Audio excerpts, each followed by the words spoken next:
ಬಂದಿದೆ. ಈಗ ಮುಂದೆ ದಕ್ಷಿಣ ಭಾರತದ ಚೈತನ್ಯ ಮಹಾಪ್ರಭುಗಳ ದಕ್ಷಿಣ ಭಾರತದ ಯಾತ್ರೆಯ ಬಗ್ಗೆ ಓದೋಣ. ಈ ರೀತಿ ರಾಮಾನಂದರಾಯರ ಮತ್ತು ಚೈತನ್ಯ ಮಹಾಪ್ರಭುಗಳ ಸಂವಾದವು 10 ರಾತ್ರಿಗಳ ಕಾಲ ನಡೆಯಿತು. ಅದು ರಾಧೆ ಮತ್ತು ಕೃಷ್ಣರ ನಡುವಿನ ಮಾಧುರ್ಯ ರಸವನ್ನು ಕುರಿತ ಅತ್ಯಂತ ರಹಸ್ಯ ವಿಷಯಗಳನ್ನು ಒಳಗೊಂಡಿತ್ತು. ಅದು ಕೃಷ್ಣ ಭಕ್ತಿಯ, ಕೃಷ್ಣ ಪ್ರಜ್ಞೆಯ, ಕೃಷ್ಣ ಸುಖದ ಕುರಿತಾಗಿ ಇತ್ತು. 10 ದಿನಗಳು ಚರ್ಚಿಸಿದರೂ ಅದು ಕೊನೆಗೊಳ್ಳುವ ಲಕ್ಷಣಗಳು ಕಾಣಿಸಲಿಲ್ಲ. ಚೈತನ್ಯ ಮಹಾಪ್ರಭುಗಳು ಈಗ ತಾವು ಅಗಲಲೇಬೇಕೆಂಬುದನ್ನು ನೆನೆದು, ರಾಯರೇ, ನಾನು ದಕ್ಷಿಣ ಭಾರತ ಪ್ರವಾಸ ಮುಗಿಸಿ ಪುರಿಗೆ ಹಿಂದಿರುಗುವ ಸಂದರ್ಭದಲ್ಲಿ ನೀವು ನನ್ನೊಟ್ಟಿಗೆ ಪುರಿಗೆ ಬರಬೇಕು, ಅಲ್ಲಿ ನನ್ನ ಜೊತೆಯೇ ಇರಬೇಕು ಎಂದರು. ಮರುದಿನ ಬೆಳಗ್ಗೆ ಚೈತನ್ಯ ಮಹಾಪ್ರಭುಗಳು ನಿತ್ಯಾಹ್ನಿಕಗಳನ್ನು ತೀರಿಸಿ ಸ್ಥಳೀಯ ಹನುಮಂತ ದೇವರ ದರ್ಶನ ಪಡೆದರು. ಯಾತ್ರೆ ಮುಂದುವರಿಸಲು ಸನ್ನದ್ಧರಾದರು. ಶ್ರೀ ಚೈತನ್ಯ ದರ್ಶನ ಮಾಡಿದ ವಿದ್ಯಾನಗರದ ಪ್ರಜೆಗಳೆಲ್ಲರೂ ತಮ್ಮ ತಮ್ಮ ಪಂಥಗಳನ್ನು ತ್ಯಜಿಸಿ ವೈಷ್ಣವರಾದರು. ರಾಮಾನಂದರಾಯರು ಚೈತನ್ಯ ಮಹಾಪ್ರಭುಗಳ ಅಗಲುವಿಕೆಯ ನೋವನ್ನು ಅನುಭವಿಸತೊಡಗಿದರು. ಎಲ್ಲ ಲೌಕಿಕ ವ್ಯವಹಾರಗಳನ್ನು ತೊರೆದರು. ಸದಾ ಮಹಾಪ್ರಭುಗಳನ್ನು ಧ್ಯಾನ ಮಾಡತೊಡಗಿದರು. ಮಹಾಪ್ರಭುಗಳ ಸಾನ್ನಿಧ್ಯವನ್ನು ನೆನೆಯುತ್ತಾ ನೋವಿನಿಂದ ಅವರನ್ನು ಬೀಳ್ಕೊಟ್ಟರು. ಆ ದಿನಗಳಲ್ಲಿ ದಕ್ಷಿಣ ಭಾರತದಲ್ಲಿ ಅನೇಕ ಪ್ರಕಾರದ ಜನರಿದ್ದರು. ಕೆಲವರು ತತ್ವಜ್ಞಾನ ಚಿಂತಕರಾಗಿದ್ದರು, ಇನ್ನು ಕೆಲವು ಕಾಮ್ಯಕರ್ಮಿಗಳಾಗಿದ್ದರು. ಆದರೆ ಬಹುಸಂಖ್ಯಾತರು ಯಾವುದೇ ಮತಧರ್ಮಗಳ ಬಗ್ಗೆ ಆಸಕ್ತಿ ಇಲ್ಲದ ಅವೈಷ್ಣವರಾಗಿದ್ದರು. ಈ ಎಲ್ಲ ಪ್ರಕಾರದ ಜನರನ್ನು ವೈಷ್ಣವ ಪಂಥದಾಚೆ ಕರೆತರಬೇಕು, ಅವರಲ್ಲಿ ಕೃಷ್ಣ ಪ್ರಜ್ಞೆಯನ್ನು ಮೂಡಿಸಬೇಕು ಎನ್ನುವುದು ಶ್ರೀಕೃಷ್ಣ ಚೈತನ್ಯ ಮಹಾಪ್ರಭುಗಳ ಯಾತ್ರೆಯ ಸಂಕಲ್ಪವಾಗಿತ್ತು. ಮಹಾಪ್ರಭುಗಳನ್ನು ಕಂಡ ಈ ಎಲ್ಲ ಜನರು ಸಂತೋಷದಿಂದ ಒಪ್ಪಿ ವೈಷ್ಣವರಾದರು. ಆಗ ದಕ್ಷಿಣ ಭಾರತದಲ್ಲಿದ್ದ ಎಲ್ಲ ವೈಷ್ಣವರ ಆರಾಧ್ಯ ದೈವವು ಶ್ರೀರಾಮಚಂದ್ರನಾಗಿದ್ದ. ಅವರಲ್ಲಿ ಕೆಲವರು ಶ್ರೀಪಾದ ರಾಮಾನುಜಾಚಾರ್ಯರ ಅನುಯಾಯಿಗಳೂ ಇನ್ನೂ ಕೆಲವರು ಶ್ರೀಪಾದ ಮಧ್ವಾಚಾರ್ಯರ ಅನುಯಾಯಿಗಳೂ ಆಗಿದ್ದರು. ಮಧ್ವಾಚಾರ್ಯರು ಶಂಕರಾಚಾರ್ಯರ ಅದ್ವೈತವಾದವನ್ನು ಮಾಯಾವಾದವೆಂದು ಖಂಡಿಸಿದ್ದರು. ಅವರು ದ್ವೈತವಾದವನ್ನು ಆಗಲೇ ಅನೇಕ ಕಡೆ ಪ್ರಚುರಪಡಿಸಿದ್ದರು.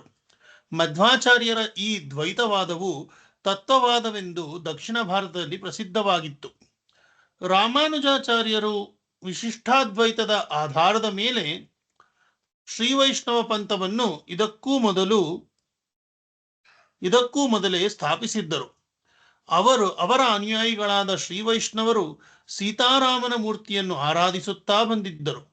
ಚೈತನ್ಯ ಮಹಾಪ್ರಭುಗಳಲ್ಲಿ ಈ ಎರಡೂ ಪ್ರಕಾರದ ವೈಷ್ಣವರು ಶ್ರೀಕೃಷ್ಣನನ್ನು ಆರಾಧಿಸುವಂತೆ ಮಾಡಬೇಕೆಂಬ ಉತ್ಕಟೇಚ್ಛೆ ಇತ್ತು. ಚೈತನ್ಯ ಮಹಾಪ್ರಭುಗಳು ಅಚಿಂತ್ಯ ಭೇದಾಭೇದ ತತ್ವವನ್ನು ರೂಪಿಸಿದ್ದರು. ಅದು ಭಗವಂತನು ತನ್ನ ಸೃಷ್ಟಿಯೊಂದಿಗೆ ಏಕಕಾಲದಲ್ಲಿ ಒಂದಾಗಿಯೂ ಬೇರೆ ಬೇರೆಯಾಗಿಯೂ ಇರುತ್ತಾನೆ ಎನ್ನುವ ತತ್ವವನ್ನು ಪ್ರತಿಪಾದಿಸುತ್ತದೆ. ನಾವೆಲ್ಲರೂ ಭಗವಂತನ ಸೃಷ್ಟಿಯೇ ಆಗಿದ್ದರೂ ಭೌತಿಕವಾಗಿ ಅವನಿಂದ ಬೇರೆ ಬೇರೆಯಾಗಿಯೇ ಇರುತ್ತೇವೆ. ಆದರೆ ಭಗವಂತನ ಪವಿತ್ರ ನಾಮ ಸಂಕೀರ್ತನೆಯಿಂದ ನಾವು ಭಗವಂತನ ಸಾನ್ನಿಧ್ಯವನ್ನು ಪಡೆಯಬಹುದು. ಭಗವಂತನ ನಾಮ ಎನ್ನುವುದು ಆತನ ಶಬ್ದಾವತಾರವಾಗಿದೆ. ಅವನ ಪವಿತ್ರ ಸ್ವರೂಪಕ್ಕೂ ಪವಿತ್ರವಾದ ಹೆಸರಿಗೂ ಯಾವುದೇ ಭೇದ ಇಲ್ಲ. ಅವನ ನಾಮ ಸಂಕೀರ್ತನೆಯ ಶಬ್ದ ತರಂಗವು ಅವನದ್ದೇ ಆಗಿ ಅವನೇ ಆಗಿರುತ್ತಾನೆ. ಈ ತತ್ವದ ಪ್ರಚಾರವೇ ಮಹಾಪ್ರಭುಗಳ ತೀರ್ಥಯಾತ್ರೆಯ ಉದ್ದೇಶವಾಗಿತ್ತು. ಮಹಾಪ್ರಭುಗಳ ಪ್ರಭಾವದಿಂದ ಮೇಲಿನ ಎರಡೂ ಪಂಥದ ಅಂದರೆ ವಿಶಿಷ್ಟಾದ್ವೈತ ಮತ್ತು ದ್ವೈತ ವೈಷ್ಣವರು ಶ್ರೀಕೃಷ್ಣನ ಆರಾಧಕರಾದರು. ಹರೇ ಕೃಷ್ಣ ಮಹಾಮಂತ್ರವನ್ನು ಜಪಿಸಲಾರಂಭಿಸಿದರು. ಮಹಾಪ್ರಭುಗಳು ವಿದ್ಯಾನಗರದಿಂದ ಹೊರಟವರೇ ಗೌತಮಿ ಗಂಗಾ ನದಿಯ ದಂಡೆಗೆ ಬಂದರು.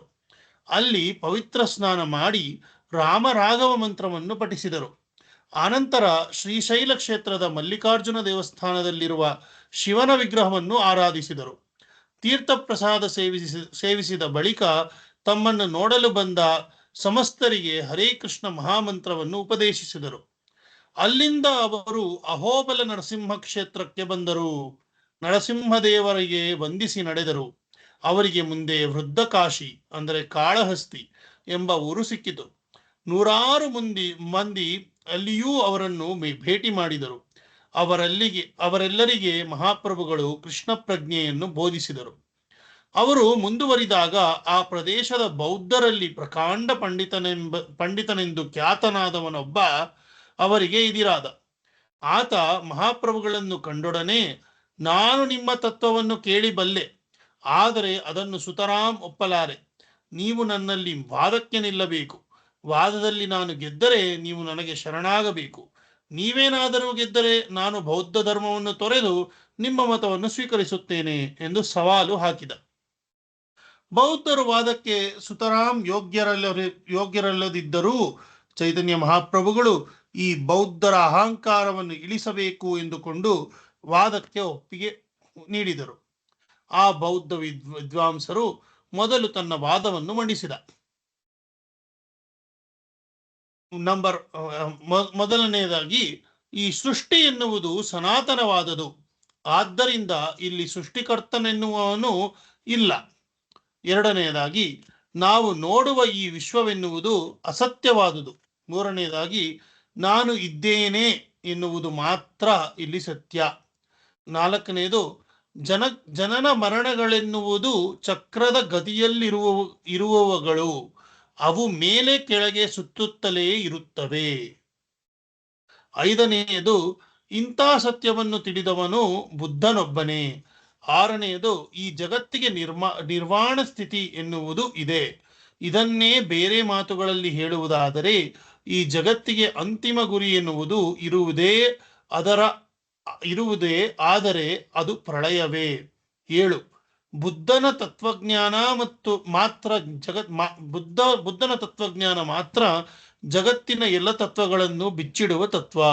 8ನೆಯದು, ನಿಮ್ಮ ವೈದಿಕ ಸಾಹಿತ್ಯವೆನ್ನುವುದು ಅಪೌರುಷೇಯವಲ್ಲ, ಅದು ಮನುಷ್ಯ ನಿರ್ಮಿತ ಶಾಸ್ತ್ರ. 9ನೆಯದು, ಬೌದ್ಧ ತತ್ವದಲ್ಲಿ ಮನುಷ್ಯನ ಪವಿತ್ರ ಕಾರ್ಯವೆಂದರೆ ಎಲ್ಲರಲ್ಲಿ ದಯೆ ತೋರುವುದು, ಅದನ್ನೇ ಜಗತ್ತಿಗೆ ಸಾರುವುದು.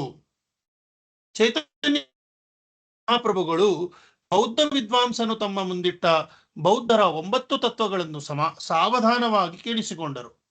ನಂತರ ಅವರು ಒಂದೊಂದಾಗಿ ಅವುಗಳನ್ನು ಖಂಡಿಸಲು ಮುಂದಾದರು. ಈ ವಿಶ್ವವು ಸದಾ ಅಸ್ತಿತ್ವದಲ್ಲಿ ಇದೆ. ಅದು ಹಾಗೇ ಇರುವುದರಿಂದ ಸರ್ವನಾಶದ ಪ್ರಶ್ನೆಯೂ ಬರುವುದೇ ಇಲ್ಲ.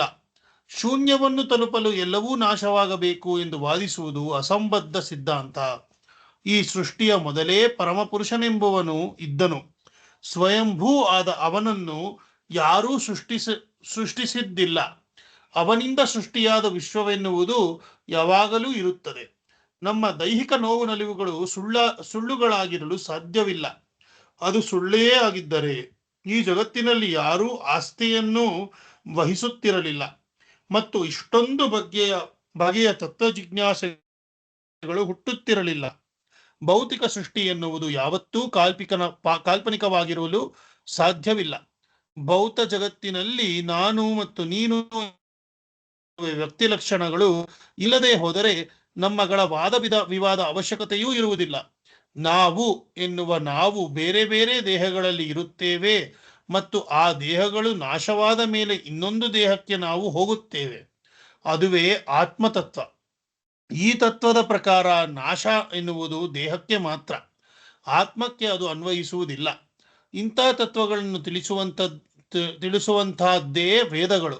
ಆ ವೇದಗಳ ಪ್ರಕಾರ ಭೌತಿಕ ಜಗತ್ತಿನ ಸೃಷ್ಟಿಕರ್ತನಾದ ಬ್ರಹ್ಮನಿಗೆ ವೇದಗಳನ್ನು ನೀಡಿದ್ದು ಪರಮಪುರುಷನಾದ ಭಗವಂತ. ಕರುಣೆ ಎನ್ನುವುದು ಸಾಪೇಕ್ಷವಾದ ವಸ್ತು. ನಾವು ನಮಗಿಂತ ಕೆಳಗಿನವರಿಗೆ ಮತ್ತು ನಮಗಿಂತಲೂ ಹೆಚ್ಚು ನೋವನ್ನು ಅನುಭವಿಸುತ್ತಿರುವವರಿಗೆ ಕರುಣೆ ತೋರುತ್ತೇವೆ. ಆದರೆ ನಮಗಿಂತ ಶ್ರೇಷ್ಠ ವ್ಯಕ್ತಿಗಳಿಗೆ ಕರುಣೆಯನ್ನು ತೋರಲಾರೆವು. ಅನೇಕ ಬಾರಿ ಅಂತವರ ಕರುಣೆಗೆ ನಾವು ಒಳಗಾಗಬೇಕಾಗುತ್ತದೆ. ಉದಾಹರಣೆಗೆ, ರೋಗಿಯು ಹಸಿದಿದ್ದರೂ ಅವನಿಗೆ ನಿಷೇಧಿತ ಆಹಾರ ವಸ್ತುವನ್ನು ನೀಡಿದರೆ ಅದು ಕರುಣೆಯಾಗಲಾರದು. ನೀವು ಆತ್ಮತತ್ವವನ್ನು ಒಪ್ಪುವುದಿಲ್ಲವಾದ್ದರಿಂದ ನಿಮ್ಮ ಕರುಣೆಯು ಕೃತಕ ಎಂದು ಪ್ರತಿವಾದವನ್ನು ಮಂಡಿಸಿದರು. ಬೌದ್ಧ ವಿದ್ವಾಂಸನು ನತಮಸ್ತಕನಾದ. ಅವನಿಗೆ ಚೈತನ್ಯ ಮಹಾಪ್ರಭುಗಳು ಅಪ್ರತಿಮ ವೈಷ್ಣವರೆನ್ನುವುದು ಮನದಟ್ಟಾಯಿತು. ಅಪಮಾನಕ್ಕೊಳಗಾದ ಬೌದ್ಧ ವಿದ್ವಾಂಸನು ಮಹಾಪ್ರಭುಗಳ ವಿರುದ್ಧ ಸಂಚು ರೂಪಿಸಲು ಮುಂದಾದ. ಅವನ ಆಣತಿಯಂತೆ ಬೌದ್ಧರೆಲ್ಲರೂ ಜೊತೆಗೂಡಿ ಅಪವಿತ್ರವಾದ ಅನ್ನವನ್ನು ಸಿದ್ಧಪಡಿಸಿದರು. ಚೈತನ್ಯ ಮಹಾಪ್ರಭುಗಳು ಮುಂದೆ ಆ ಅನ್ನವನ್ನು ತಂದಿರಿಸಿ, ಇದು ಮಹಾಪ್ರಸಾದ, ತಾವು ದಯವಿಟ್ಟು ಸ್ವೀಕರಿಸಬೇಕು, ನಮ್ಮನ್ನು ಧನ್ಯರನ್ನಾಗಿಸಬೇಕು ಎಂದು ವಿನಂತಿಸಿದರು. ಚೈತನ್ಯ ಮಹಾಪ್ರಭುಗಳು ಆಗಲಿ ನಿಮ್ಮಿಚ್ಛೆ ಎಂದು ಆ ಅನ್ನವನ್ನು ದಿಟ್ಟಿಸಿದರು. ಮುಗುಳ್ನಗುತ್ತಾ ಕೃಷ್ಣನ ಸಂಸ್ತುತಿ ಮಾಡಲಾರಂಭಿಸಿದರು. ಅವರು ಸ್ತುತಿಸುತ್ತಿದ್ದ ಶ್ಲೋಕದ ಕೊನೆಯ ಚರಣವು ಅವರ ಬಾಯಿಯಲ್ಲಿ ಸ್ಫುಟವಾಗುತ್ತಿದ್ದಂತೆ ಮಹಾಕಾಯದ ಹಕ್ಕಿಯೊಂದು ಆಕಾಶದಲ್ಲಿ ಕಾಣಿಸಿಕೊಂಡಿತು. ಅದು ನೇರವಾಗಿ ಕೆಳಗಿಳಿದು ಬಂದು ರೊಯ್ಯನೆ ಅನ್ನದ ತಟ್ಟೆಯನ್ನು ಎತ್ತುಕೊಂಡು ಆಕಾಶಕ್ಕೆ ಹಾರಿತು.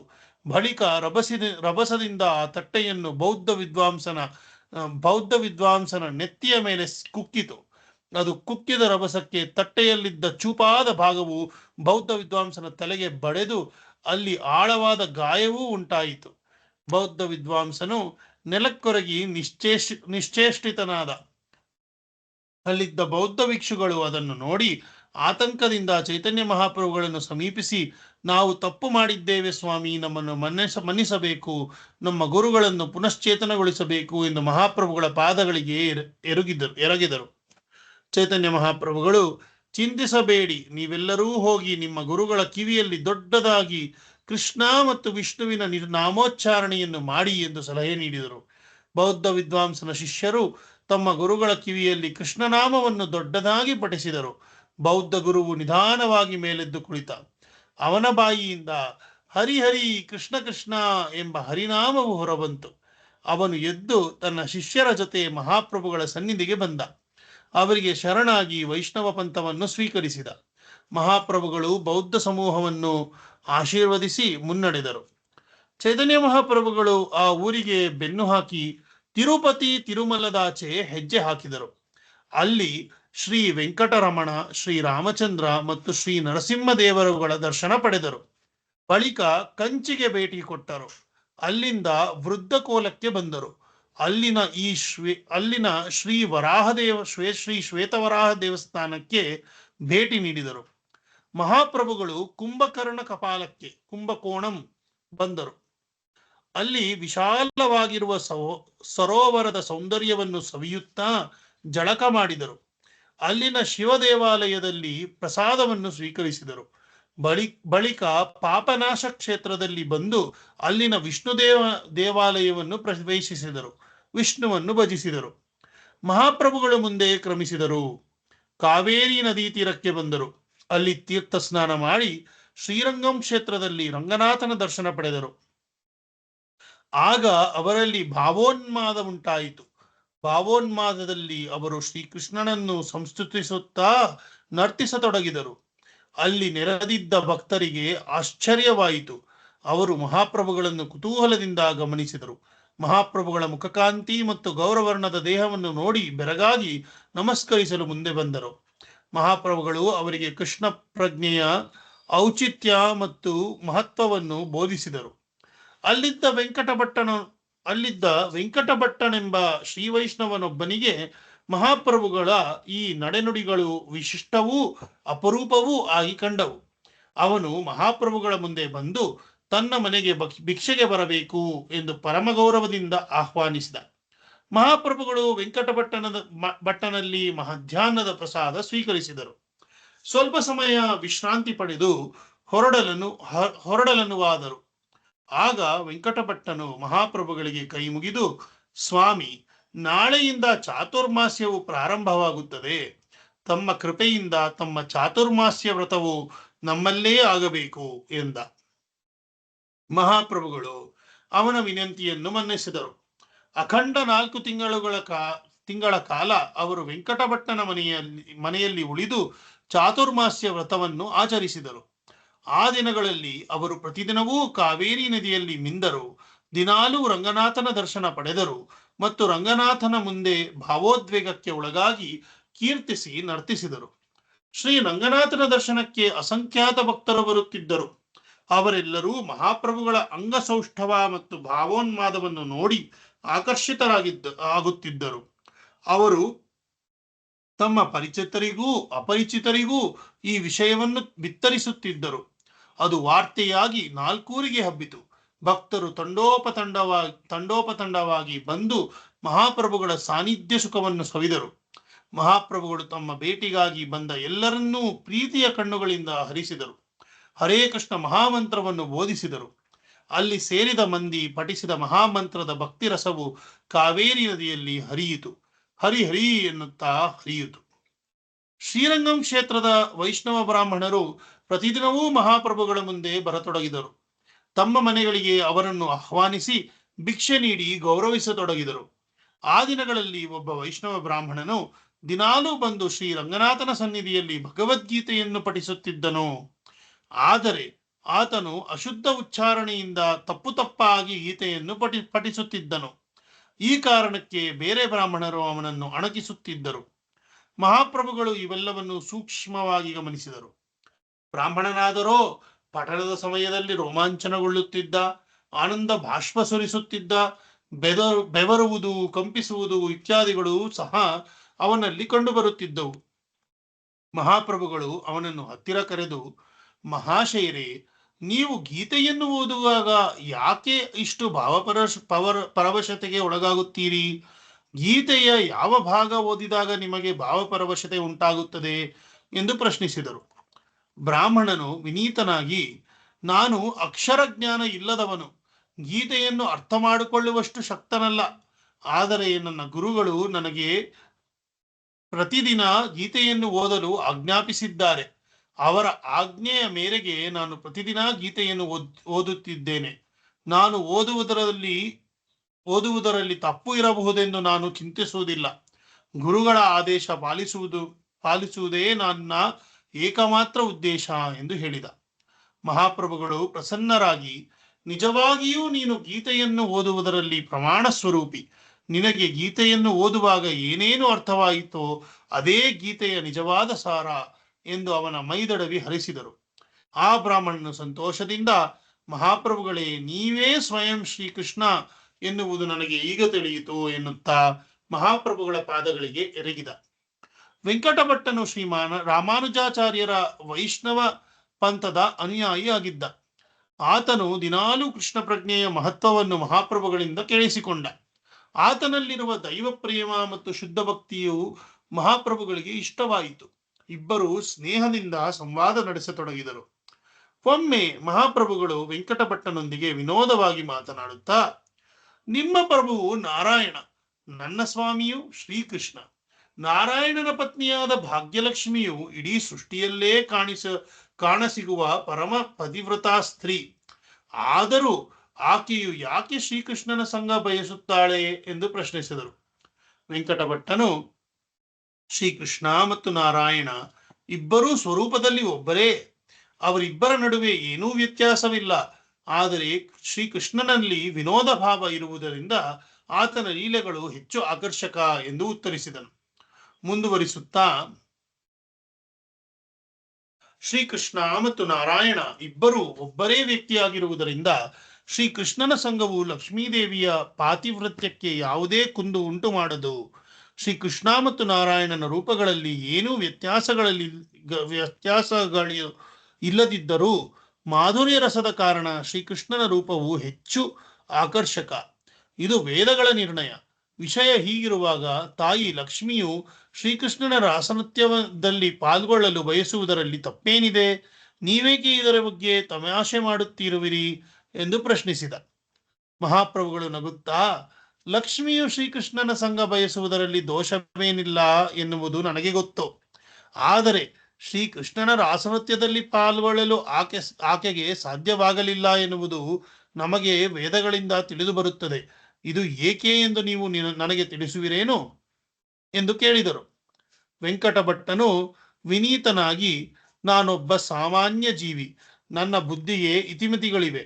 ನನ್ನ ಮನಸ್ಸು ಶ್ರೀಕೃಷ್ಣನ ಲೀಲೆಗಳ ಸಾಗರದ ಆಳವಾದ ಜಾಗಗಳಿಗೆ ಪ್ರವೇಶಿಸಲು ಅಸಮರ್ಥವಾದದ್ದು.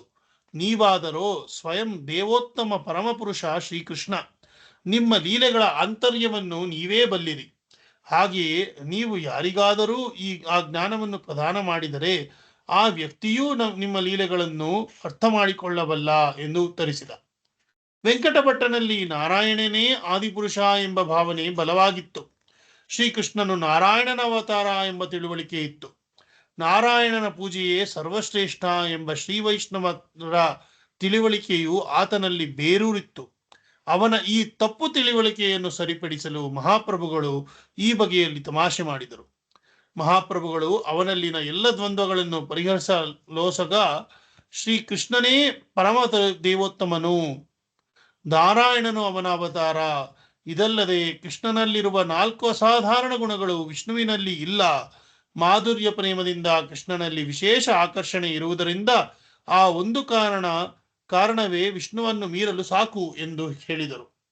ಕೃಷ್ಣನು ಲಕ್ಷ್ಮಿಯ ಮನಸ್ಸನ್ನು ಆಕರ್ಷಿಸಬಲ್ಲನು, ಆದರೆ ನಾರಾಯಣನು ಗೋಪಿಯರ ಮನಸ್ಸನ್ನು ಆಕರ್ಷಿಸಲಾರ. ಇದಕ್ಕೆ ದೃಷ್ಟಾಂತವೆಂದರೆ, ಒಮ್ಮೆ ಕೃಷ್ಣನೇ ವಿಷ್ಣುವಿನ ಚತುರ್ಭುಜ ರೂಪವನ್ನು ಧರಿಸಿ ಗೋಪಿಯರ ಎದುರು ನಿಂತ, ಆದರೆ ಗೋಪಿಯರು ಅವನಲ್ಲಿ ಆಕರ್ಷಿತರಾಗಲಿಲ್ಲ ಎಂದು ಹೇಳಿದರು. ಮಹಾಪ್ರಭುಗಳು ವೆಂಕಟಭಟ್ಟದಲ್ಲಿ ಕೃಪೆ ತೋರಿ ಮಾತು ಮುಂದುವರಿಸಿದರು. ಇದು ನಾನು ನಿನಗೆ ತಮಾಷೆಯಾಗಿ ಹೇಳಿದ ಮಾತು. ಕೃಷ್ಣನಿಗೂ ವಿಷ್ಣುವಿಗೂ ಒಂದೇ ರೂಪ ಇರುವುದರಿಂದ ಅವರಿಬ್ಬರೂ ಒಂದೇ. ಅದೇ ರೀತಿ ಲಕ್ಷ್ಮಿ ಮತ್ತು ಗೋಪಿಯರ ನಡುವೆ ಯಾವುದೇ ಭೇದವೂ ಇಲ್ಲ. ಭಗವಂತನು ಒಬ್ಬನೇ. ಅವನ ಭಕ್ತರಿಗಾಗಿ ಬೇರೆ ಬೇರೆ ರೂಪಗಳನ್ನು ಧರಿಸುತ್ತಾನೆಯೇ ಹೊರತು ಅದಕ್ಕೆ ಬೇರೆ ಅರ್ಥ ಕಲ್ಪಿಸಬಾರದು ಎಂದರು. ವೆಂಕಟಭಟ್ಟನು ಮಹಾಪ್ರಭುಗಳಿಗೆ ಪೂರ್ತಿ ಶರಣಾದ. ನನಗೆ ತಮ್ಮ ಜೊತೆ ಬರಲು ಅವಕಾಶ ಕೊಡಬೇಕು ಎಂದು ಬೇಡಿಕೊಂಡ. ಮಹಾಪ್ರಭುಗಳು, ನೀನು ಸಂಸಾರವಂದಿಗ, ನೀನು ನನ್ನ ಜೊತೆ ಬರುವುದು ಬೇಡ. ನೀನು ಇಲ್ಲೇ ಇದ್ದು ಕೃಷ್ಣ ಪ್ರಜ್ಞೆಯನ್ನು ಪ್ರಚಾರ ಮಾಡು ಎಂದು ಆಶೀರ್ವದಿಸಿದರು. ಚಾತುರ್ಮಾಸ್ಯದ ಅವಧಿಯು ಮುಗಿಯಿತು. ಮಹಾಪ್ರಭುಗಳು ತಮ್ಮ ಪ್ರಯಾಣವನ್ನು ಮುಂದುವರಿಸಿದರು. ಮಹಾಪ್ರಭುಗಳು ಋಷಭ ಪರ್ವತಕ್ಕೆ, ಇಂದಿನ ಮಧುರೈ ಪಟ್ಟಣದ ಬಳಿ ಬಂದರು. ಅಲ್ಲಿನ ಶ್ರೀಮನ್ನಾರಾಯಣ ದೇವಸ್ಥಾನದಲ್ಲಿ ಪ್ರಾರ್ಥನೆ ಸಲ್ಲಿಸಿದರು. ಅಲ್ಲಿ ಅವರಿಗೆ ಪರಮಾನಂದಪುರಿಗಳು ಋಷಭ ಪರ್ವತದಲ್ಲಿ ತಮ್ಮ ಚಾತುರ್ಮಾಸ್ಯದ ವ್ರತವನ್ನು ಆಚರಿಸುತ್ತಾ 4 ತಿಂಗಳುಗಳಿಂದ ನೆಲೆಸಿದ್ದಾರೆ ಎಂಬ ವಾರ್ತೆ ಸಿಕ್ಕಿತು.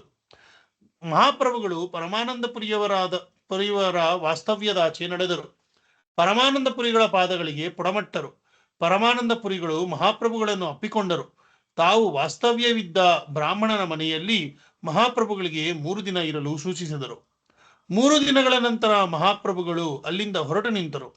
ಅವರು ಪರಮಾನಂದಪುರಿಗಳಲ್ಲಿ, ನೀವು ಜಗನ್ನಾಥಪುರಿಗೆ ಬರಬೇಕು, ಕರುಣೆ ತೋರಿ ನನ್ನೊಂದಿಗೆ ಅಲ್ಲಿ ಇರಬೇಕೆನ್ನುವುದು ನನ್ನ ಅಭೀಪ್ಸೆ ಎಂದು ಆಗ್ರಹಿಸಿದರು. ಪರಮಾನಂದಪುರಿಗಳು ಒಪ್ಪಿಗೆ ನೀಡಿದರು. ಮಹಾಪ್ರಭುಗಳು ನಂತರ ಶ್ರೀಶೈಲವನ್ನು ತಲುಪಿದರು. ಬ್ರಾಹ್ಮಣನೊಬ್ಬನ ಮನೆಯಲ್ಲಿ 3 ದಿನಗಳನ್ನು ಕಳೆದರು. ಆ ಬ್ರಾಹ್ಮಣ ದಂಪತಿಗಳು ಶಿವ ಮತ್ತು ಪಾರ್ವತೀ ದೇವಿಯರೇ ಆಗಿದ್ದಾರೆ ಎನ್ನುವುದು ಮಹಾಪ್ರಭುಗಳಿಗೆ ತಿಳಿದು ಅವರಿಗೆ ಮಹದಾನಂದವಾಯಿತು.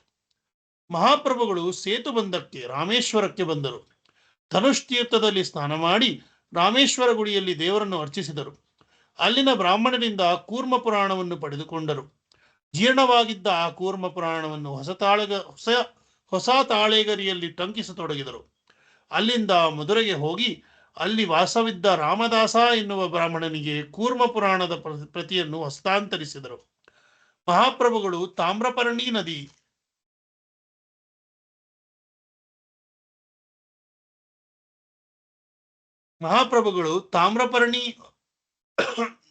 ನದಿ ಮತ್ತು ವಲಯ ಪರ್ವತಗಳನ್ನು ಹಾದು ಕನ್ಯಾಕುಮಾರಿಯನ್ನು ಸೇರಿದರು. ಮಹಾಪ್ರಭುಗಳು ಅಲ್ಲಿಂದ ತಮಾಲ ಕಾರ್ತಿಕಕ್ಕೆ ಹೋದರು. ವೇತಾಪನಿಗೆ ಬಂದು ನಿಂತರು. ಆಗ ಅಲ್ಲೊಂದು ವಿಶೇಷ ಘಟನೆಯು ನಡೆಯಿತು. ಆ ಊರಿನಲ್ಲಿದ್ದ ಭಟ್ಟಧಾರಿಗಳು ಸ್ತ್ರೀಯರನ್ನು ಅಪಹರಿಸುವ ಒಂದು ಅಲೆಮಾರಿ ಜನಾಂಗ. ಮಹಾಪ್ರಭುಗಳ ಆಪ್ತ ಸೇವಕ ಕೃಷ್ಣದಾಸನನ್ನು ಮೋಹಗೊಳಿಸಿ ಅವನನ್ನು ಬಚ್ಚಿಟ್ಟರು. ಮಹಾಪ್ರಭುಗಳು ಅವನನ್ನು ಹುಡುಕುತ್ತಾ ಅವರೆಡೆಗೆ ಬಂದಾಗ ಭಟ್ಟಧಾರಿಗಳು ಆಯುಧಗಳನ್ನು ಹಿಡಿದು ಮಹಾಪ್ರಭುಗಳ ಮೇಲೆರಗಲು ಬಂದರು. ಮಹಾಪ್ರಭುಗಳು ಶ್ರೀಕೃಷ್ಣನ ಸ್ತುತಿ ಮಾಡಿದರು. ಒಡನೆಯೇ ಭಟ್ಟಧಾರಿಗಳ ಆಯುಧಗಳು ಅವರ ಮೇಲೆಯೇ ಬಿದ್ದು ಅವರಲ್ಲಿ ಹಲವರು ಗಾಯಗೊಂಡರು. ಇನ್ನುಳಿದವರು ಭಯಭೀತರಾಗಿ ಓಡಿ ಹೋದರು. ಮಹಾಪ್ರಭುಗಳು ಕೃಷ್ಣದಾಸರನ್ನು ಮರಳಿ ಪಡೆದರು. ಅವರು ಅಲ್ಲಿಂದ ಆದಿಕೇಶವ ದೇವಾಲಯಕ್ಕೆ ಬಂದರು. ಅಲ್ಲಿದ್ದ ಭಕ್ತರು ಮಹಾಪ್ರಭುಗಳನ್ನು ಪರಮಾದರದಿಂದ ಸ್ವಾಗತಿಸಿ ಗೌರವಿಸಿದರು. ಮಹಾಪ್ರಭುಗಳು ಭಕ್ತರ ಕೈಯಲ್ಲಿದ್ದ ಬ್ರಹ್ಮ ಸಂಹಿತೆ ಗ್ರಂಥವನ್ನು ನೋಡಿದರು. ಅದರಲ್ಲಿದ್ದ ಅಚ್ಯುತ ಜ್ಞಾನವನ್ನು ವಿಶೇಷವಾಗಿ ಮೆಚ್ಚಿ ಆ ಗ್ರಂಥವನ್ನು ಪ್ರತಿ ಮಾಡಿಕೊಂಡು ಸಂತುಷ್ಟರಾದರು. ಮುಂದೆ ಅವರು ಶ್ರೀ ಶೃಂಗೇರಿ ಪೀಠಕ್ಕೆ ಬಂದರು. ಶ್ರೀ ಶಾರದೆಗೆ ನಮಸ್ಕರಿಸಿದರು. ಅಲ್ಲಿಂದ ಕೈ ಕೆಳಗಿಳಿದು ತತ್ವವಾದವನ್ನು ಪ್ರಚುರಪಡಿಸಿದ ಮಧ್ವಾಚಾರ್ಯರ ಕರ್ಮಭೂಮಿ ಉಡುಪಿಗೆ ಬಂದು ನಿಂತರು. ಮಹಾಪ್ರಭುಗಳು ಮಧ್ವಾಚಾರ್ಯರಿಂದ ಪ್ರತಿಷ್ಠವಾದ ಉಡುಪಿಯ ನರ್ತನ ಗೋಪಾಲನ ಮೂರ್ತಿಯನ್ನು ನೋಡಿ ಬೆರಗಾದರು. ಆನಂದ ಪರವಶನಾಗಿ ಕೀರ್ತಿಸಿ ನರ್ತಿಸಿದರು. ಅಲ್ಲಿಂದ ಬೇಲೂರಿಗೆ ಬಂದು ಅಲ್ಲಿನ ಪಂಚಾಪ್ಸರ ತೀರ್ಥದಲ್ಲಿ ಮಿಂದರು. ನಂತರ ಗೋಕರ್ಣ, ಕೊಲ್ಹಾಪುರ, ಪಂಡರಾಪುರಗಳನ್ನು ಸಂದರ್ಶಿಸಿದರು. ಭೀಮಾ ನದಿ ತೀರದಲ್ಲಿ ಸಂಚರಿಸಿದರು. ಪವಿತ್ರ ಸ್ನಾನ ಮಾಡಿದರು. ನಂತರ ಮಹಾಪ್ರಭುಗಳು ಕೃಷ್ಣವೇಣ್ವಾ ನದಿ ತೀರಕ್ಕೆ ಬಂದರು. ಅಲ್ಲಿ ಹಲವು ದೇವಾಲಯಗಳನ್ನು ಸಂದರ್ಶಿಸಿದರು. ಅಲ್ಲಿನ ಭಕ್ತರ ಕೈಯಲ್ಲಿದ್ದ ಬಿಲ್ವಮಂಗಲ ಠಾಕುರ ವಿರಚಿತ ಕೃಷ್ಣ ಕರುಣಾಮೃತ ಗ್ರಂಥವನ್ನು ನೋಡಿ ಆ ಗ್ರಂಥವನ್ನು ಪ್ರತಿ ಮಾಡಿಕೊಂಡರು. ಮಹಾಪ್ರಭುಗಳು ದಂಡಕಾರಣ್ಯವನ್ನು ಪ್ರವೇಶಿಸಿದರು. ದಂಡಕಾರಣ್ಯದಲ್ಲಿ 7 ತಾಳೆ ವೃಕ್ಷಗಳು ಆಕಾಶಕ್ಕೆ ಮುಖ ಮಾಡಿ ಬೆಳೆದಿದ್ದುದನ್ನು ನೋಡಿ ಆಹಾ ಎಂದು ರೋಮಾಂಚನಗೊಂಡರು. ರಾಮಾಯಣ ಕಾಲದ್ದು ಎನ್ನಲಾದ ಆ ವೃಕ್ಷಗಳು ಮಹಾಪ್ರಭುಗಳಿಗೆ ಅತ್ಯಂತ ಸುಂದರವಾಗಿ ಕಂಡವು. ಅವರು ತಮ್ಮ ಅನುಭವದಲ್ಲಿ ತಾವು ರಾಮಾಯಣದಲ್ಲಿ ಕಳೆದ ದಿನಗಳನ್ನು ನೆನೆಸಿಕೊಂಡರು. ಅವರಿಗೆ ಆ ಮರಗಳು ಬಹುಕಾಲದಿಂದ ತಮ್ಮ ಸದ್ಗತಿಗಾಗಿ ಕಾಯುತ್ತಿರುವಂತೆ ಭಾಸವಾಯಿತು. ಅವರು ಆ ಮರಗಳನ್ನು ಮನುಷ್ಯರೇ ಎನ್ನುವಂತೆ ತಬ್ಬಿಕೊಂಡು ಆನಂದ ಬಾಷ್ಪ ಸುರಿಸತೊಡಗಿದರು. ಸನ್ಯಾಸಿಯೊಬ್ಬರು ಮರಗಳನ್ನು ಅಪ್ಪಿಕೊಳ್ಳುವುದನ್ನು ನೋಡಿದ ಆ ಊರಿನ ಮಂದಿ ಒಟ್ಟಾಗಿ ಆ ಕಡೆಗೆ ಧಾವಿಸಿ ಬಂದರು. ಅತುಲಿತ ಸೌಂದರ್ಯ ಮತ್ತು ಕಾಂತಿಯಿಂದ ಹೊಳೆಯುತ್ತಿದ್ದ ಮಹಾಪ್ರಭುಗಳಿಗೆ ನಮಸ್ಕರಿಸಿದರು. ಅವರೆಲ್ಲರೂ ಒಕ್ಕರಲಿನಿಂದ ತಾವು ಈ 7 ತಾಳೆ ಮರಗಳನ್ನು ಯಾಕೆ ಅಪ್ಪಿಕೊಂಡಿರಿ ಎಂದು ವಿನೀತರಾಗಿ ಪ್ರಶ್ನಿಸಿದರು. ಮಹಾಪ್ರಭುಗಳು, ಇವು ರಾಮಾಯಣದ ಕಾಲದವು, ಸದ್ಗತಿಗಾಗಿ ಕಾಯುತ್ತಿವೆ. ಅವುಗಳಿಗೆ ನಾನು ಈಗ ಸದ್ಗತಿ ಕಾಣಿಸಬೇಕಾಗಿದೆ ಎಂದು ಹೇಳಿದರು. ಮಹಾಪ್ರಭುಗಳು ಮತ್ತೆ ಆ ವೃಕ್ಷಗಳನ್ನು ಅಪ್ಪಿಕೊಂಡರು. ಆಗ ಅವು ಮುಕ್ತಿ ಪಡೆದು ವೈಕುಂಠವಾಸಿಗಳಾದವು. ಎಲ್ಲರೂ ಮಹಾಪ್ರಭುಗಳ ಕಾಲಿಗೆ ಬಿದ್ದರು. ಈ ಸನ್ಯಾಸಿ ವೇಷದಲ್ಲಿರುವುದು ಸಾಕ್ಷಾತ್ ಶ್ರೀರಾಮಚಂದ್ರನೇ ಎಂದು ಸಂಭ್ರಮಿಸಿದರು. ಮಹಾಪ್ರಭುಗಳು ಮುಂದೆ ನಾಸಿಕಕ್ಕೆ ಬಂದರು. ಅಲ್ಲಿ ತ್ರಯಂಬಕನನ್ನು ನೋಡಿದರು. ಅಲ್ಲಿಂದ ಬ್ರಹ್ಮಗಿರಿಗೆ ಹೋದರು. ಬಳಿಕ ಗೋದಾವರಿ ನದಿ ಉಗಮಿಸುವ ಕುಶಾವರ್ತಕ್ಕೆ ಹೋದರು. ಈ ರೀತಿ ಮಹಾಪ್ರಭುಗಳು ದಕ್ಷಿಣ ಭಾರತದ ಎಲ್ಲ ಪವಿತ್ರ ಕ್ಷೇತ್ರಗಳ ದರ್ಶನ ಮಾಡಿದರು. ತಮಗೆ ಇದಿರಾದ, ತಮ್ಮಲ್ಲಿ ಮಾತನಾಡಿದ ಎಲ್ಲರಲ್ಲಿಯೂ ಪ್ರೇಮ ಭಾವವನ್ನು ತೋರಿದರು. ಇಡೀ ದಕ್ಷಿಣ ಭಾರತದಲ್ಲಿ ಕೃಷ್ಣ ಪ್ರಜ್ಞೆಯನ್ನು ಬಿತ್ತಿದರು. ತಮ್ಮ ಯಾತ್ರೆಯ ಕೊನೆಯಲ್ಲಿ ಮಹಾಪ್ರಭುಗಳು ವಿದ್ಯಾನಗರಕ್ಕೆ ಬಂದರು. ಮಹಾಪ್ರಭುಗಳು ಬರಲಿ ಬಂದಿರುವ ವಾರ್ತೆಯು ಊರಿಡೀ ಹಬ್ಬಿತು. ರಾಮಾನಂದರಾಯರಿಗೂ ತಿಳಿಯಿತು. ಅವರು ಮಹಾಪ್ರಭುಗಳು ಇದ್ದಲ್ಲಿಗೆ ಓಡಿ ಬಂದು ಮಹಾಪ್ರಭುಗಳ ಪಾದಗಳನ್ನು ಸ್ಪರ್ಶಿಸಿದರು. ಮಹಾಪ್ರಭುಗಳು ಅವರನ್ನು ಬಿಗಿದಪ್ಪಿದರು. ತಮ್ಮ ಯಾತ್ರೆಯ ಅನುಭವಗಳನ್ನು ವಿವರಿಸಿದರು. ಯಾತ್ರೆಯ ಸಮಯದಲ್ಲಿ ತಮಗೆ ದೊರಕಿದ ಕೃಷ್ಣ ಕರುಣಾಮೃತ ಮತ್ತು ಬ್ರಹ್ಮ ಸಂಹಿತೆ ಕೃತಿಗಳನ್ನು ತಾವು ತಾಳೆಗರಿಯಲ್ಲಿ ಪ್ರತಿ ಮಾಡಿರುವುದನ್ನು ತೋರಿಸಿದರು. ಆ ಗ್ರಂಥಗಳ ಮಹತ್ವವನ್ನು ರಾಮಾನಂದರಾಯರಿಗೆ ತಿಳಿಸಿ, ಇವು ನಿಮಗೆ ನಾನು ನೀಡುವ ಉಡುಗೊರೆ ಎನ್ನುತ್ತಾ ಕೈ ಎತ್ತಿ ಆ ಗ್ರಂಥಗಳನ್ನು ರಾಯರಿಗೆ ಕೊಟ್ಟರು. ರಾಮಾನಂದರಾಯರು ಈ ಗ್ರಂಥಗಳನ್ನು ಭಕ್ತಿಯಿಂದ ಕಣ್ಣಿಗೆ ಗೊತ್ತಿಕೊಂಡು ಸ್ವೀಕರಿಸಿದರು. ಮಹಾಪ್ರಭುಗಳೇ, ನೀವು ನನ್ನ ಮೇಲೆ ಅಪಾರ ಕರುಣೆ ತೋರಿದಿರಿ. ಇದು ನನ್ನ ಭಾಗ್ಯ. ನಾನು ಈಗಾಗಲೇ ನಮ್ಮ ಅರಸನಿಗೆ ಪತ್ರ ಬರೆದು ನನ್ನನ್ನು ರಾಜ್ಯ ಸೇವೆಯಿಂದ ಬಿಡುಗಡೆಗೊಳಿಸಬೇಕೆಂದು ವಿನಂತಿಸಿದ್ದೇನೆ. ಅರಸನು ಒಪ್ಪಿ ನನಗೆ ಜಗನ್ನಾಥಪುರಿಗೆ ತೆರಳಲು ಅನುಮತಿ ನೀಡಿದ್ದಾನೆ. ಸದ್ಯೋ ಭವಿಷ್ಯದಲ್ಲಿ ನಾನು ಅಲ್ಲಿಗೆ ಬರುವನಿದ್ದೇನೆ ಎಂದರು. ಮಹಾಪ್ರಭುಗಳು ಪ್ರಸನ್ನ ಚಿತ್ತರಾದರು. ನಾನು ಮರಳಿ ವಿದ್ಯಾನಗರಕ್ಕೆ ಬಂದಿರುವುದು ನಿಮ್ಮನ್ನು ಜಗನ್ನಾಥಪುರಿಗೆ ಆಹ್ವಾನಿಸಬೇಕು, ನಿಮ್ಮನ್ನು ಅಲ್ಲಿಗೆ ಕರೆಸಿಕೊಳ್ಳಬೇಕು ಎನ್ನುವ ಕಾರಣಕ್ಕಾಗಿಯೇ ಎಂದು ತಿಳಿಸಿದರು. ಆಗ ರಾಮಾನಂದರಾಯರು, ಮಹಾಪ್ರಭು, ಸದ್ಯಕ್ಕೆ ನೀವು ಇಲ್ಲಿಂದ ಮುಂದುವರಿಯಿರಿ. ನಾನು ನಿಮ್ಮ ಹಿಂದೆ ಜಗನ್ನಾಥಪುರಿಗೆ ಬರುತ್ತೇನೆ. ನನ್ನ ಜೊತೆ ಹಲವು ಕುದುರೆಗಳು, ಆನೆಗಳು ಮತ್ತು ಸೈನಿಕರೂ ಇರುತ್ತಾರೆ. ಅವುಗಳ ಶಬ್ದವು ನಿಮಗೆ ಕಠೋರ ಎನ್ನಿಸಬಹುದು ಎಂಬ ಅಭಿಪ್ರಾಯ ವ್ಯಕ್ತಪಡಿಸಿದರು. ಮಹಾಪ್ರಭುಗಳು ರಾಮಾನಂದರಾಯರಿಂದ ಬೀಳ್ಕೊಂಡರು. ಪುರಿಯಿಂದ ವಿದ್ಯಾನಗರಿಗೆ ಯಾವ ದಾರಿಯಲ್ಲಿ ಹಿಂದೆ ಬಂದಿದ್ದರೋ ಅದೇ ದಾರಿಯಲ್ಲೇ ಮರಳಿ ಹೊರಟರು. ಮಹಾಪ್ರಭುಗಳು ಹೆಜ್ಜೆಗಳನ್ನಿಟ್ಟ ಪ್ರದೇಶಗಳು ಅವರ ಪಾದಸ್ಪರ್ಶದಿಂದ ರೋಮಾಂಚನಗೊಂಡವು. ಅವರು ದಾಟುತ್ತಿದ್ದ ನದಿ, ತೊರೆಗಳ ನೀರು ಅವರ ಪಾದಸ್ಪರ್ಶದಿಂದ ಪವಿತ್ರವಾಯಿತು. ಹೀಗೆ ಮಹಾಪ್ರಭುಗಳು ಒಟ್ಟು 2 ವರ್ಷ ಕಾಲ ದಕ್ಷಿಣ ಭಾರತದ ಬೇರೆ ಬೇರೆ ತೀರ್ಥಕ್ಷೇತ್ರಗಳ ದರ್ಶನವನ್ನು ಮಾಡಿದರು. ದಕ್ಷಿಣ ಭಾರತದೆಲ್ಲ ಹರಿನಾಮದ ಪ್ರಚಾರ ಮಾಡಿದರು. ಮಹಾಪ್ರಭುಗಳು ಅಲಾಲನಾಥವನ್ನು ತಲುಪಿದರು. ನಿತ್ಯಾನಂದ ಪ್ರಭು ಹಾಗೂ ಇತರ ಅನುಯಾಯಿಗಳನ್ನು ಕರೆತರಲು ತಮ್ಮ ಆಪ್ತ ಸೇವಕನಾದ ಕೃಷ್ಣದಾಸನನ್ನು ಮುಂದೆ ಕಳುಹಿಸಿದರು. ಕೃಷ್ಣದಾಸನ ಮುಂದೆ ಹೋಗಿ ನಿತ್ಯಾನಂದ ಪ್ರಭು ಮತ್ತು ಅವರ ಸಂಗಡಿಗರಿಗೆ ಮಹಾಪ್ರಭುಗಳು ಮರಳಿ ಬಂದಿರುವ ಸಂದೇಶ ನೀಡಿದ. ನಿತ್ಯಾನಂದ ಪ್ರಭುಗಳು ತಮ್ಮ ಆಪ್ತರಾದ ಜಗನ್ನಾನಂದ ಪಂಡಿತರು ಮತ್ತು ದಾಮೋದರ ಪಂಡಿತರನ್ನು ಜೊತೆಗೆ ಮಾಡಿಕೊಂಡು ಅಲಾಲನಾಥಕ್ಕೆ ಹೊರಟರು. ಮುಕುಂದನು, ಗೋಪಿನಾಥ ಆಚಾರ್ಯರು ಅವರಿಗೆ ಜೊತೆಯಾದರು. ಮಹಾಪ್ರಭುಗಳು ಎಲ್ಲರನ್ನೂ ಅಪ್ಪಿಕೊಂಡರು. ದೈವೋನ್ಮಾದದಲ್ಲಿ ಮೈಮರೆತರು. ಬಳಿಕ ಎಲ್ಲರೂ ಪುರಿಯ ಕಡೆ ಮುಖ ಮಾಡಿದರು. ದಾರಿ ಮಧ್ಯದಲ್ಲಿ ಸಾರ್ವಭೌಮ ಭಟ್ಟಾಚಾರ್ಯರು ಓಡೋಡಿ ಬಂದು ಮಹಾಪ್ರಭುಗಳ ಪಾದಗಳಿಗೆ ಪುಡಮಟ್ಟರು. ಎಲ್ಲರೂ ಒಟ್ಟಾಗಿ ಪೂರಿಗೆ ಬಂದರು. ಜಗನ್ನಾಥನ ದರ್ಶನ ಪಡೆದರು. ಸಾರ್ವಭೌಮ ಭಟ್ಟಾಚಾರ್ಯರ ಆಹ್ವಾನದ ಮೇರೆಗೆ ಮಹಾಪ್ರಭುಗಳು ಅವರ ಮನೆಯಲ್ಲಿ ತಮ್ಮ ಸಂಗಡಿಗರ ಜೊತೆ ಮಧ್ಯಾಹ್ನದ ಭೋಜನ ಮಾಡಿದರು. ಆ ದಿನ ರಾತ್ರಿ ಭಟ್ಟಾಚಾರ್ಯರ ಮನೆಯಲ್ಲೇ ಉಳಿದರು. ಮಹಾಪ್ರಭುಗಳು ಆ ದಿನ ರಾತ್ರಿಯ ಬಹಳ ಹೊತ್ತಿನವರೆಗೂ ತಮ್ಮ ಪವಿತ್ರ ಯಾತ್ರೆಯ ವಿವರಗಳನ್ನು ಭಟ್ಟಾಚಾರ್ಯರಿಗೆ ವಿವರಿಸಿದರು. ಅಲ್ಲಿದ್ದವರೆಲ್ಲ ಅದನ್ನು ಕೇಳಿಸಿಕೊಂಡು ಜಯಘೋಷ ಹಾಕಿದರು. ಮಹಾಪ್ರಭುಗಳು ಆನಂದ ಬಾಷ್ಪಗಳನ್ನು ಸುರಿಸುತ್ತಾ, ನಾನು ಎಲ್ಲೆಲ್ಲಿ ಕ್ಷೇತ್ರ ದರ್ಶನ ಮಾಡಿರುವನೋ ಅಲ್ಲೆಲ್ಲಾ ಸದ್ಭಕ್ತರನ್ನು ನೋಡಿದೆ. ಆದರೆ ಸಾರ್ವಭೌಮ ಭಟ್ಟಾಚಾರ್ಯರಂತಹ ಪರಮ ವೈಷ್ಣವರು ನನಗೆ ಎಲ್ಲೂ ಕಾಣಸಿಗಲಿಲ್ಲ ಎಂದರು. ಭಟ್ಟಾಚಾರ್ಯರು ಮೌನವಾಗಿ ಮಹಾಪ್ರಭುಗಳನ್ನು ಕಣ್ತುಂಬಿಕೊಂಡರು. ಅವರ ಮೌನದಲ್ಲಿ ವಿಹರಿಸುತ್ತಿದ್ದ ಶ್ರೀಕೃಷ್ಣನು ಆಗ ಅವರ ಕಣ್ಣ ಮುಂದೆ ಪ್ರತ್ಯಕ್ಷನಾಗಿದ್ದ. ಆತ ಭಟ್ಟಾಚಾರ್ಯರ ಆನಂದ ಬಾಷ್ಪಗಳಲ್ಲಿ ಹರಿಹರಿಯಾಗಿ ಅವರ ಎದೆಯಾಳಕ್ಕೆ ಇಳಿದ. ಇಲ್ಲಿಗೆ ಚೈತನ್ಯ ಮಹಾಪ್ರಭುಗಳ ದಕ್ಷಿಣ ಭಾರತ ಯಾತ್ರೆ ಅಧ್ಯಾಯ ಮುಗೀತು. ಮುಂದಿನ ವಾರ ಮುಂದಿನ ಅಧ್ಯಾಯಕ್ಕೆ ಹೋಗೋಣ. ಗುಂಡೀಚಾ ಮಂದಿರದ ಮಾರ್ಗ.